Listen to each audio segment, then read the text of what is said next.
Et il grimpe, il grimpe, il grimpe, il grimpe. Le CAC 40, il clôt une sixième séance de hausse à plus 0,62% vers les 5563 points, rassuré par la stabilisation de la croissance chinoise, plus 6,4% au premier trimestre, et des statistiques meilleures que prévu dans la production industrielle du pays et des ventes au détail. Eh bien, les investisseurs ont propulsé l'indice français à un nouveau plus haut annuel. C'est plus mitigé. Aux États-Unis, le Dow Jones, c'est 0,11% vers 17h40, plombé notamment par le recul d'IBM, moins 3,3% dans la foulée de résultats en baisse au premier trimestre. Le Nasdaq est lui à moins 0,18%. Sur le marché français, le bon tuyau du jour, c'était Vallourec, plus 13%. Le fabricant a remporté un beau contrat en étant sélectionné par Technip FMC au Brésil afin de fournir près de 12 000 tonnes de tubes de conduite rigides en acier sans soudure.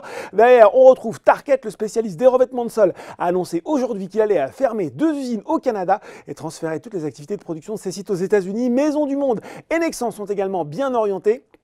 Ça roule aussi pour les équipementiers auto Valeo et Plastic Omnium. Un œil neuf permet à Essilor-Luxottica de grimper sur le CAC 40. C'est Bernstein qui a entamé le suivi du groupe à surperformance avec un objectif de cours à 120 €.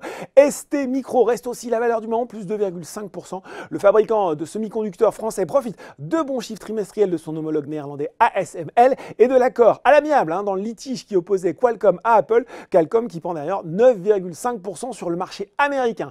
Côté baisse, cette fois-ci, GTT et Lanterne Rouge du SBF 120, le groupe a dévoilé un chiffre d'affaires en baisse de 8,2% au premier trimestre à 59 millions d'euros. Et dans la foulée, Société Générale est passée d'achat à conserver en maintenant toutefois son objectif de cours à 95 €. GTT a toutefois d'ailleurs confirmé ses objectifs annuels. Derrière, on retrouve Sartorius, Biomérieux et Orpea qui sont aussi mal orientés. Enfin, sur le CAC 40, Sanofi c'est 2,7%. Les investisseurs n'ont pas eu soif non plus de Danone, moins 0,11%. La croissance organique a ralenti au premier trimestre à 0,8%.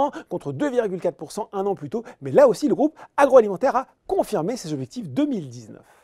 Voilà, c'est tout pour ce soir, mais n'oubliez pas, tout le reste de l'actu éco et finance est sur Boursorama.